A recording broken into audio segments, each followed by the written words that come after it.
Hello दोस्तों, अगर video आपको अच्छी लगती है तो वीडियो को लाइक कर दीजिएगा और अगर आप इस चैनल पर नए हैं तो इस चैनल को सब्सक्राइब करके बेल नोटिफिकेशन ऑल पे कर दीजिएगा ताकि मेरी जो भी वीडियो आए इंपॉर्टेंट टॉपिक पे आपको सबसे पहले नोटिफिकेशन के जरिए मिल सके और आप उसे देख सकें।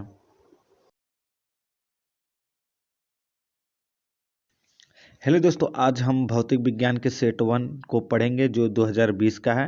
तो दोस्तों 2021 के पेपर के लिए हमें 2020 का पेपर का अध्ययन करना बहुत ही ज़रूरी है, क्योंकि 50% सवाल 2000 के सातों सेट में से आते हैं। तो दोस्तों अगर आपने ये पीडीएफ अभी तक लिया नहीं हमसे तो व्हाट्सएप पे मैसेज करके और 50 रुपीज़ पेमेंट करके ले सकते हैं। दोस्तों ये हम लोग का सेट वन है। तो यहाँ पे देख सकते हैं खंड अ में लिखा है वैद्युत फ्लक्स का मात्रक है। तो दोस्तों आप लोगों को पता होगा वैद्युत फ्लक्स का मात्रक वोल्ट मीटर होता है। और द्वितीय में पूछ देता है दोस्तों जो हम लोग का ख है वो क्या है, इस साल से हट गया तो इसलिए इसमें ख नहीं लिखा गया है, ठीक है। तो 30% सिलेबस कम हुआ है, इसी वजह से इसमें 30% लेस करके पीडीएफ बनाया गया है ताकि आप आसानी से याद कर सके और आपको छांटना न पड़े, मतलब छांटने में टाइम न जाए, इस वजह से हमने खुद छांट के पीडीएफ बनाया है। आपको केवल आंख मूंद के याद करना, ठीक है। दोस्तों आइए ग प्रश्न देख लेते हैं क्या कह रहा है। दोस्तों ग प्रश्न कर रहा है एक प्रत्यावर्ती परिपथ में आर बराबर कितना दिया है 100 ओम, ठीक है, और एक्सएल दिया है 200 ओम तथा एक्सी दिया है 200 ओम, ठीक है। तो श्रेणी में जुड़ा है, ठीक है, ये तीनों क्या हुआ है श्रेणी में जुड़े हैं। तो आरोपित वोल्टता तथा प्रवाहित धारा में कलांतर है, यानी कि हम लोग को फाई बताना है, ठीक है। तो यहाँ पे देखिए कलांतर बराबर क्या होता है, टेन बराबर फाई, यानी एक्स सी माइनस एक्सएल बटा आर होता है। एक्स सी का मान दिया है, एक्स सी का मान दिया, आर का मान दिया ही है, बस तीनों का मान रख लेंगे तो हम लोग का जीरो आ जाएगा, 0 डिग्री, ठीक है। तो यहाँ पे कलांतर ऐसे निकला है, ठीक है। सूत्र क्या है आप लोग का, यहाँ पे सूत्र है, ये देख सकते हैं, यही सूत्र हम लोग को इसी सूत्र पे लगाना है, ठीक है। दोस्तों हम लोग का ड क्या कह रहा है, एक ही वेग से गतिमान निम्नलिखित में से किस कण की डे ब्रॉलिक तरंगदैर्घ्य अधिकतम होती है। तो दोस्तों ये चीज आप लोग याद रखिएगा, इलेक्ट्रॉन की डे ब्रॉलिक तरंगदैर्घ्य अधिक होती है, ठीक है। प्रकाश विद्युत प्रभावी के प्रयोग से आपतित प्रकाश की आवृत्ति v अथवा निरोधी v व v0 के बीच बीच खींचे गए वक्र की ढाल होती है। तो दोस्तों एच अपॉन ई होती है, ये याद रखिएगा, काफी मोस्ट इंपॉर्टेंट वो विकल्प है ये वाला, ठीक है। तो इसको जरूर याद रखिएगा च वाले को, ठीक है। आते हैं नेक्स्ट ख ब पे, खंड ब पे, ठीक है दोस्तों। तो दोस्तों यहाँ पे खंड ब में पहला हम लोग का प्रश्न आता है, अवतल लेंस की द्वितीय फोकस की परिभाषा दीजिए। काफी आसान है, पढ़ लीजिए। अवतल लेंस के मुख्य अक्ष के समांतर चलने वाले प्रकाश किरणें लेंस से अपवर्तन के पश्चात मुख्य अक्ष के समांतर बिंदु से आती हुई प्रतीत होती है, अवतल लेंस का द्वितीय फोकस कहलाती है, ठीक है दोस्तों। तो ये हम लोग का इसका उत्तर था। देखिए दोस्तों ये 1 नंबर में आता है इसलिए इसको इतना शॉर्ट में लिखा गया है। ऐसे ही मेरा हर प्रश्न का शॉर्ट में आंसर है, जो 1 नंबर का है ना उसको 1 नंबर का ही हमने बनाया है, ठीक है। कोई लंबा चौड़ा इसमें लिखने वाला प्रयास नहीं हुआ है कि आप लोग डर जाएं, ठीक है। आप लोग देखेंगे एकदम मक्खन की तरह लिखा गया है, एकदम आसानी से याद कर सकते हैं। तो दोस्तों उम्मीद करता हूँ आप पीडीएफ जरूर लेंगे। दोस्तों ज़्यादा महंगा नहीं है, आप तो 50 रुपये एक दिन के अंदर खा ही लेते हैं। तो दोस्तों केवल आपको 50 रुपये पेमेंट करना है और पीडीएफ फिजिक्स और केमिस्ट्री दोनों ही दे रहा हूँ। फिजिक्स के साथ साथ केमिस्ट्री फ्री में दे रहा हूँ। तो फिजिक्स के और केमिस्ट्री के दोनों सात सात सात सेट 2020 के हल दे रहा हूँ और केमिस्ट्री और फिजिक्स का एक बोनस में भी पीडीएफ दे रहा हूँ, ठीक है। तो उसको भी ध्यान में रखिएगा। दोस्तों हम लोग का प्रश्न कहता है प्रकाश विद्युत कार्यफलन का अर्थ समझाइए, ठीक है। तो इसको पिछले वीडियो हमने पिछले साल ही इसका वीडियो डाला था, ठीक है। लेकिन आइए एक बार और देख लेते हैं कार्यफलन का परिभाषा, ठीक है। प्रकाश विद्युत कार्यफलन का अर्थ क्या है, ठीक है। तो आपतित प्रकाश के एक फोटान की वह न्यूनतम ऊर्जा जो किसी धातु से प्रकाश इलेक्ट्रॉन उत्सर्जित करने के लिए आवश्यक होती है उस धातु को कार्यफलन कहते हैं। इसे W से प्रदर्शित करते हैं। इसका मान विभिन्न धातुओं के लिए विभिन्न होता है, मतलब इसका मान क्या होता है, विभिन्न धातुओं के लिए भिन्न भिन्न होता है, ठीक है। भिन्न भिन्न धातुओं के लिए क्या होता है, भिन्न भिन्न होता है। इसे किस चीज से प्रदर्शित करते हैं, W से, ठीक है। तो दोस्तों हम लोग का ड प्रश्न आता है, विद्युत विभव प्रवणता की परिभाषा दीजिए। देखिए ये भी 1 नंबर में आता है और देखिए कितना शॉर्ट में लिखा गया है। विद्युत क्षेत्र में दूरी के साथ विभव में परिवर्तन की दर को विभव प्रवणता कहते हैं। बस इतना ही लिखना है, आपका 1 नंबर मिल जाएगा, कहीं नंबर कटने वाला नहीं है। दोस्तों चल कुंडली धारामापी की धारा सुग्राहिता को परिभाषित कीजिए। उत्तर, चल कुंडली धारामापी की धारा सुग्राहिता कुंडली में प्रवाहित प्रति एकांक धारा के लिए उत्पन्न विक्षेप के बराबर होती है। ठीक है, उत्पन्न विक्षेप के क्या होती है, बराबर होती है एकांक धारा के लिए। ठीक है, तो इसे किस चीज से प्रदर्शित करते हैं, आई एस से। ठीक है, आई और सफिक्स में यस, ठीक है, से प्रदर्शित करते हैं। और दोस्तों इसका सूत्र भी होता है, देखिए चल कुंडली धारामापी की धारा सुग्राहिता का व्यंजक आई एस बराबर phi upon I is equal to N A B बटा सी। तो दोस्तों हम लोग का एन क्या है, कुंडली में फेरों की संख्या है, सी क्या है, ऐंठन बल युग्म है, ए कुंडली का अनुप्रस्थ क्षेत्रफल और बी हम लोग का चुंबकीय क्षेत्र की तीव्रता है। दोस्तों कभी कभी पूछ देता है ना कि केवल धारामापी की धारा सुग्राहिता का व्यंजक लिखिए। ठीक है, 1 नंबर में पूछ देगा तो आपको केवल यही सूत्र लिखना है जो हमने पीले कलर से रंगा है। ठीक है, ये वाला आपको लिखना है केवल। ठीक है, तो इसको आपको लिख देना है। ठीक है, तो कभी कभी पूछ देता है चल कुंडली धारामापी की धारा सुग्राहिता का व्यंजक लिखिए। ठीक है, अब आते हैं नेक्स्ट खंड 100 पे, जो हम लोग का 2 नंबर में आता है सवाल।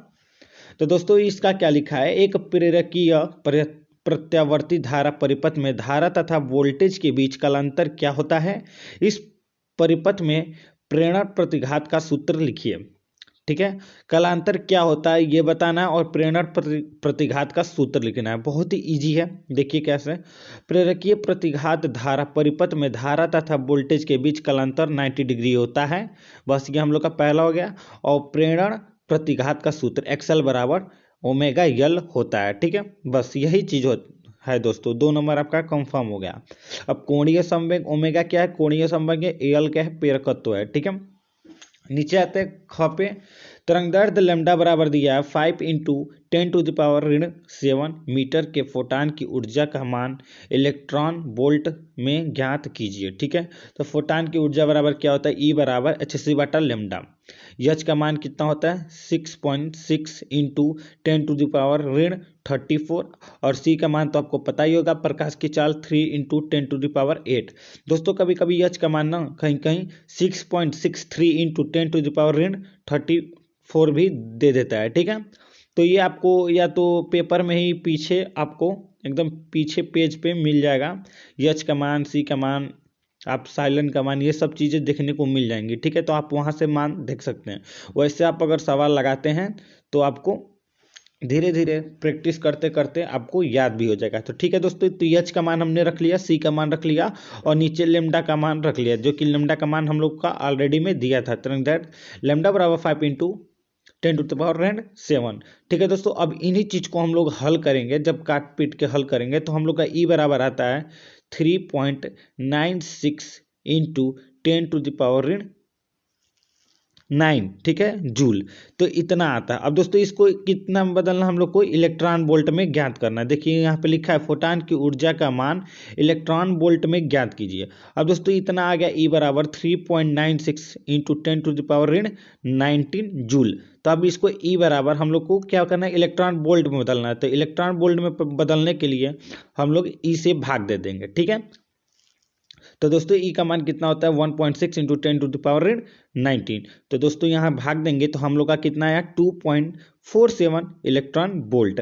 तो दोस्तों ये हम लोग का आंसर हो गया। ठीक है, तो फोटान की ऊर्जा का सूत्र आपको मालूम होना चाहिए, जो कि यहाँ पे हमने मेंशन कर दिया है। ठीक है, अब आते हैं नेक्स्ट सवाल पे। यदि प्रिज्म का कोण तथा न्यूनतम विचलन कोण बराबर हो तो प्रिज्म के पदार्थ का अपवर्तनांक ज्ञात कीजिए। मतलब क्या कहा है, प्रिज्म का कोण तथा न्यूनतम विचलन कोण यानी ए बराबर क्या हम लोग का सिग्मा यम, ठीक है, बराबर हो तो प्रिज्म का पदार्थ ज्ञात कीजिए। तो दोस्तों हम लोग का सूत्र मालूम है, प्रिज्म का पदार्थ का अपवर्तनांक का सूत्र क्या होता है, n बराबर साइन ए प्लस ओमेगा एम बटा 2 और बटा में साइन ए अपॉन 2। तो हमें क्या करना है, ए बराबर सिग्मा एम है, तो जहाँ सिग्मा एम होगा ए लिख देंगे, ठीक है। तो यहाँ पे हमने ए लिख दिया, ठीक है। तो वहाँ पे 2a से 2 कट गया, तो साइन ए बटा साइन ए, ठीक है। या फिर साइन 2a का उसमें नहीं, यहाँ पे ए कटेगा नहीं क्योंकि उसमें बटा में है, ठीक है। तो यहाँ पे देखिए हमने क्या किया है, यहाँ पे साइन 2a का सूत्र लगाया गया। तो साइन 2a का क्या सूत्र होता है, साइन 2 थीटा का 2 साइन थीटा कॉस थीटा। तो यहाँ पे साइन 2 थीटा का सूत्र लगाया गया है। तो यहाँ पे 2 sign A upon 2 cos A upon 2, तो साइन ए अपॉन 2 से साइन ए अपॉन 2 कट गया है, तो हम लोग का बचा क्या है 2 कॉस ए अपॉन 2, ठीक है।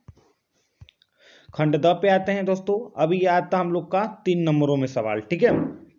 खंड द 3 नंबरों में सवाल आता है। शुरू में ही हमने लिख दिया पीडीएफ में कौन कौन सा मतलब खंड कितने नंबर का आता है। तो यहाँ पे देख सकते हैं खंड द लघु उत्तरीय प्रश्न है, तो ये 3 नंबर में आता है। और खंडीय जब आएगा ना विस्तृत उत्तरीय प्रश्न, तो उसमें का प्रत्येक प्रश्न जो है हम लोग का 5 नंबर का आएगा, ठीक है। तो आइए खंड द देखते हैं दोस्तों। इस पीडीएफ को ले लेंगे ना तो आप बहुत फायदे में रहेंगे, ठीक है। तो हम यही कहेंगे कि नीचे डिस्क्रिप्शन में मेरा पेमेंट मेथड होगा, आपको मेरा नंबर पे पेमेंट करना, स्क्रीन पे भी शो हो रहा है 9682737306। उसको पेमेंट करिए 50 रुपये फ़ोन पे या गूगल पे से। अगर आपके पास कोई सुविधा नहीं है तो आप कहीं भी किसी भी दुकानदार पे जाके या फिर किसी भी रिलेटिव या फिर किसी भी दोस्त से करवा कर स्क्रीनशॉट या फ़ोटो खींचकर हमें व्हाट्सएप पे भेजिए। और जैसे ही आपका फ़ोटो स्क्रीनशॉट मेरे व्हाट्सएप पे आएगा तो हम आपको तुरंत पीडीएफ भेज देंगे। दोस्तों फ़ोन पे लिखता है हमारा नाम राजू चौरसिया और गूगल पे XYZ मूवीज़ नाम से लिखता है, ठीक है। तो दोस्तों आइए जान लेते हैं प्रश्न, ठीक है। तो चौथा का क्या कह रहा है, एक उत्तल लेंस तथा अवतल लेंस की क्षमता क्रमशः 10 डायोप्टर एवं 2 डायोप्टर है। संपर्क में रखे दोनों लेंसों से 25 सेंटीमीटर की दूरी पर रखे वस्तु के प्रतिबिंब की स्थिति ज्ञात कीजिए। युग्म लेंस की प्रकृति क्या होगी। उत्तर देखिए दिया क्या क्या है, P1 दिया है, P2 दिया और U दिया है, ठीक है। लेंसों से 25 सेंटीमीटर की दूरी U दिया है, ठीक है। तब देखिए दोस्तों P1 P2 दे दिया है तो हमने लिख दिया है ऐसे, ठीक है। P1 बराबर 10 डायोप्टर, P2 बराबर -2 डायोप्टर और U बराबर माइनस, जो कि हम लोग का दूरी क्या होता है माइनस में आएगा, ठीक है। लेंस में लिखते हैं, ठीक है। अब संपर्क में रखे लेंसों की संयुक्त क्षमता क्या होगी, P बराबर P1 प्लस P2 होता है, दोनों को जोड़ देंगे तो 8D आ गया, मतलब 8 डायोप्टर, ठीक है। संयुक्त लेंस की फोकस दूरी क्या होती है, F बराबर 1/P। अब इसको भाग दे देंगे तो हम लोग का आ जाएगा 12.5 सेंटीमीटर। अब संयुक्त लेंस की प्रकृति उत्तल है, ठीक है। तो लेंस के सूत्र से, अब लेंस के सूत्र से हमें क्या ज्ञात करना है, भी ज्ञात करना है। तो देखिए 1/V बराबर क्या होगा 1/F प्लस 1/U।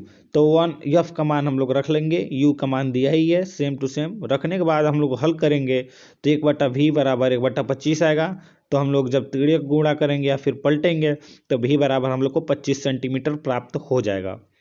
नीचे आपको एक लाइन लिख देना है, अतः वस्तु का प्रतिबिंब लेंस से 25 सेंटीमीटर पर वस्तु से दूसरी ओर प्राप्त होगा।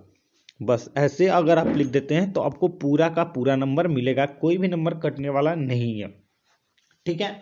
तो दोस्तों हम लोग का खंड अब द में आता है ख प्रश्न, ठीक है। चौथा का ख देख लेते हैं। तो यंग के द्विरेखा छिद्र के प्रयोग की सहायता से फ्रिंज की चौड़ाई का व्यंजक प्राप्त कीजिए। तो दोस्तों ये हमने काफ़ी पहले भी पढ़ चुका है पिछले सेटों में, और दोस्तों इस वाले भी सेटों में पढ़ लेंगे। देखिए कितना आसानी से लिखा गया है, इतना छोटा सा है, आपको केवल इसमें से थोड़ा सा लिखना। अभी आपको समझाते एकदम मक्खन की तरह, देखिए कैसे। आपको केवल फिगर के बारे में लिखना है। देखिए क्या लिखा है फिगर को देखते देखते जब आप ना ये पढ़ेंगे ना तो आपको सब समझ में आ जाएगा। कोई आपको ना ज़्यादा समझाने की ज़रूरत भी हमको नहीं पड़ेगी, केवल आप फिगर देखेंगे और ये हमारा ये चीज़ देखेंगे तो आपको आसानी से समझ में आ जाएगा। देखिए कैसे, देखिए लिखा है माना यश एक रेखा छिद्र है जिसके एक वर्णीय प्रकाश से प्रकाशित किया जाता है। तो दोस्तों यहाँ पे देखिए यश क्या हम लोग का एक सूर्य है जिसको हम लोग प्रकाशित कर रहे हैं, ठीक है। इस रेखा छिद्र से आगे दो रेखा छिद्र S1 व S2 है। दोस्तों देखिए, या तो आपको ये चीजें याद हो या तो आपको चित्र। अगर आपका चित्र याद है तो आप आसानी से ये चीज लिख सकते हैं, ठीक है। तो आप ना माइंड में चित्र बनाए रखिएगा, यंग के द्विरेखा चित्र, मतलब आपको इतना जब आ जाए ना फ्रिंज की चौड़ाई वाला ऑप्शन, तो आपको ये चित्र याद रहना चाहिए, ठीक है। अब इसी चित्र के अनुसार आप लिख सकते हैं, जैसे कि यहाँ पे लिखा गया S1 S2, मतलब एक रेखा छिद्र के आगे दो रेखा छिद्र है जिसका नाम S1 व S2 है, जो एक दूसरे से d दूरी पे हैं, ठीक है। यहाँ पे देख लीजिएगा d दूरी दर्शाया गया है, ठीक है। यश से चलने वाली प्रकाश तरंगे S1 व S2 पर समान कला में पहुंचती हैं। S1 व S2 से द्वितीयक तरंगिकाएं निकलती हैं जो दूर स्थित पर्दे पर व्यतिकरण फ्रिंज बनती है, ठीक है। माना पर्दे पर स्थित बिंदु P पर एक दीप्त फ्रिंज बनता है जिसका O से दूरी x है, ठीक है। O से दूरी क्या है, x है। तो दोस्तों यहाँ पे ये चीज हमने लिख दिया, O से दूरी x है, मतलब इसकी दूरी PO की दूरी क्या है, x है, ठीक है। तो S1 S2 से चलने वाली तरंगों का पथांतर क्या होगा, पथांतर, ठीक है, पथ का अंतर क्या होगा। तो S2P minus S1P is equal to S2A, ठीक है। तो इतना हम लोग का अंतर होगा, ठीक है। अब चूंकि त्रिभुज S1 S2 और L, ठीक है, S1 S2 L तथा PO डैश O में एक क्या है, समरूप त्रिभुज है, अतः क्या होगा S2L अपॉन S1 S2, यानी कि PO O यहाँ पे POO यानी S2L क्या है हम लोग का, S2 ये है और L कहाँ गया, ये रहा। तो S2L और PO, ठीक है। तो यहाँ पे क्या लिखा गया है, थीटा अत्यंत सूक्ष्म है तब PO डैश P, यहाँ पे दोस्तों हमको लग रहा है एक O वाला जो है ना वो ऊपर हो गया, PO बटा O डैश P होगा, ठीक है, जो कि यहाँ पे लिखा गया है, ठीक है। तो यहाँ पे ये चीज ध्यान रखिएगा, ठीक है। तो यहाँ पे S2L बराबर इतना हो गया S2L। तो यहाँ पे देखिए इसका मान क्या दिया है, PO का मान क्या दिया है, x दिया था, जो कि हमने यहाँ पे दूरी दर्शाया था, चूंकि यहाँ पे x लिखा गया है। अब यहाँ पे क्या था, O डैश O की दूरी, O डैश O की दूरी कितना है, कैपिटल D, तो हमने यहाँ पे कैपिटल D रखा है, यहाँ पे आप देख सकते हैं, ठीक है। तो बस वही चीज यहाँ पे रखा गया है, और यहाँ पे S2L बराबर XD अपॉन कैपिटल D। अब x वहाँ पे स्मॉल d क्यों गया है, क्योंकि S1 और S2 की दूरी क्या है, स्मॉल d है, आपको यहाँ पे दिख जाएगा चित्र में। तो आई थिंक आपको समझ में आ गया होगा, थोड़ा थोड़ा कंफ्यूजन होगा, जब आप एक बार और अच्छे से पढ़ेंगे ना तो आपको कंफ्यूजन दूर हो जाएगा। एक बार बता देता हूँ दोस्तों, यहाँ पे थोड़ा सा गलत हो गया है, क्यों गलत हो गया है अब इसका तो थोड़ा आपको बताना ही पड़ेगा। अब देखिए PO बटा यहाँ पे क्या है, O डैश O है, O डैश O नहीं है, तो हाँ O डैश O है, ठीक है। अब O डैश O क्यों है, अब यहाँ पे P एक एक्स्ट्रा आ गया है तो इसके लिए सॉरी, बट यहाँ पे क्या रखा है, जहाँ पे हमने घेरा बनाया यहाँ पे क्या है, PO बटा या फिर OP बटा O डैश O, ठीक है। तो बस यहीं पे उसका मान रखा गया, जो कि यहाँ पे गलत है, तो यहाँ पे उसी का मान रखा गया x अपॉन D। अब OP का मान कितना है, आइए देख लेते हैं। OP का मान OP यानी OP का मान आपको यहाँ पे x मिल जाएगा, जो कि यहाँ पे देखिए लिखा गया है P एक दीप्त फ्रिंज है जिसका O से दूरी x है, ठीक है, यहाँ पे x दूरी है, ठीक है, यहाँ पे x दूरी है, ठीक है, ये चीज है। अब यहाँ पे देखिए आपको एक और चीज मिल जाएगा, यहाँ पे देखिए O डैश है, यहाँ पे O है, इन दोनों के बीच की दूरी क्या है, D है, जो कि यहाँ पे दर्शाया गया है, ठीक है। तो बस यहीं पे लिखा गया x अपॉन D, क्या लिखा गया है, x अपॉन D। अब देखिए यहाँ पे S1 और S2 यहाँ पे जो दिया गया है, यहाँ पे S1 बटा S जो S2L अपॉन S1 S2 है ना, बस उसका मान रख देना यहाँ पे कितना, स्मॉल d, तो बस वही चीज आ गया है, ठीक है। वही चीज यहाँ पे क्या आया है, XD अपॉन कैपिटल D। अब इसी को हम लोग समीकरण 1 मान लेते हैं। अब दीप्त फ्रिंज की स्थिति में क्या होता है, प्रकाश की तीव्रता अधिकतम उन स्थानों पर होगी जहां प्रकाश तरंगिकाएं का पथांतर 0 लैम्डा या λ2 λ3 डॉट डॉट मतलब आगे तक λ4 ऐसे ही करते करते मतलब अनंत तक होगी। ठीक है। तो दीप्त फ्रिंजों के लिए क्या होगा, एक्स डी बटा D is equal to M lambda. अब बस आपको इसमें क्या करना है, एक्स का मान निकाल देना और यम बराबर क्या होगा 0 1 2 3 4 डट डट डट आगे तक। ठीक है, तो बस यही हम लोग का क्या है, फ्रिंज की स्थिति है, दीप्त फ्रिंज की स्थिति। अब अदीप्त फ्रिंज की स्थिति क्या होगी, प्रकाश की तीव्रता तीव्रता न्यूनतम उन स्थानों पर होगी जहां तरंगिकाओं के बीच पथांतर λ/2 3 λ/2 5 λ/2 डट डट ऐसे आगे तक होगी। ठीक है, और तो अदीप्त फ्रिंजों के लिए XD/D और m-1/2 इन लेमडा। ठीक है, तो इसमें भी हम लोग क्या करेंगे, x का मान निकाल देंगे। तो ठीक है, तो ये हम लोग का क्या हो गया, अदीप्त फ्रिंज की स्थिति हो गई। और फ्रिंज की चौड़ाई पूछा है, ठीक था। तो फ्रिंज की चौड़ाई देखिए, अगर फ्रिंज की चौड़ाई पूछ रहा है तो देखिए माना यमवी पद यमवी तथा m+1v दीप्त फ्रिंज की स्थितियों एक्सियम तथा XM+1 है। तब अब दोस्तों यहाँ पे आपको समझना पड़ेगा ना कि केवल दीप्त यहाँ पे फ्रिंज है। ठीक है, तो यहाँ पे देखिए दीप्त लिखा गया, मतलब अगर आपसे पूछ दे रहा है ना कि दीप्त फ्रिंज की चौड़ाई ज्ञात कीजिए तो आपको यही लिखना है। ठीक है, यही लिखना है, कुछ और नहीं लिखना है, यही लिखना है। ठीक है, अगर आपसे दीप्त फ्रिंज की चौड़ाई भी पूछ दे रहा है तो ठीक है, तो बस यहाँ पे वो हमने लिख दिया। ठीक है, तो बस यहाँ पे क्या होगा, जहाँ एक्सियम है ना तो यहाँ पे आपको यम दिखा देना है। ठीक है, अगर यहाँ पे m+1 है तो यहाँ पे आपको m+1 लिख देना है, बस आपको इतना ही करना है। ठीक है, तो इतना आ गया। तो फ्रिंज की चौड़ाई, अब W बराबर क्या दिया, XM+1 माइनस एक्स यम। ठीक है, तो यहाँ पे आपको घटा देना है, तो W बराबर यानी फ्रिंज की चौड़ाई W बराबर लेमडा D/D। अब दोस्तों बात आती है ना कि कहीं आपसे पूछ देना कि मान लीजिए यहाँ पे फ्रिंज की चौड़ाई हमने किस चीज़ के लिए ज्ञात किया है, दीप्त फ्रिंज के लिए। आप पूछ दे कि कहीं अदीप्त फ्रिंज की चौड़ाई ज्ञात कीजिए, तो आपको क्या करना है, तो दोस्तों आपको सेम सेम चीज़ आपको यहीं पे यही वर्ड लिखना है। देखिए जो लिखा है, माना यमवी तथा m+1वी दीप्त फ्रिंज की स्थिति, तो आपको केवल दीप्त फ्रिंज के जगह पे ना, दीप्त के जगह पे केवल अदीप्त लिख देना है। यहाँ पे दीप्त हटा के केवल अदीप्त लिख देना है, बाकी आपका सब सेंटेंस वही रहेगा। ठीक है, अब दोस्तों यहाँ पे देखिए एक्सियम बराबर जो हमने यम λ/d लिया है इधर की ओर ना, जो m λ/d कैपिटल D/d लिया है, तो उसके जगह पे हम कौन सा चीज लेंगे, ये वाला पोर्शन लेंगे। ठीक है, m-1/2 लेमडा कैपिटल D/d, बस इसी चीज को हम लोग यहाँ पे लिखेंगे। ठीक है, और यम है तो यम लिख देंगे। अब यहाँ पे क्या होगा देखिए, तो जब इस वाली स्थिति पे देखेंगे अदीप्त के लिए, इस वाले पोर्शन पे, तो क्या आएगा, X M plus same to same वही होगा, m+1 इज इक्वल टू हम लोग का क्या हो जाएगा, इज इक्वल टू क्या आएगा, यम के जगह पे क्या आएगा m+1। तो अब देखिए m+1 फिर -1/2 ऐसे करके, और फिर लेमडा कैपिटल D/d।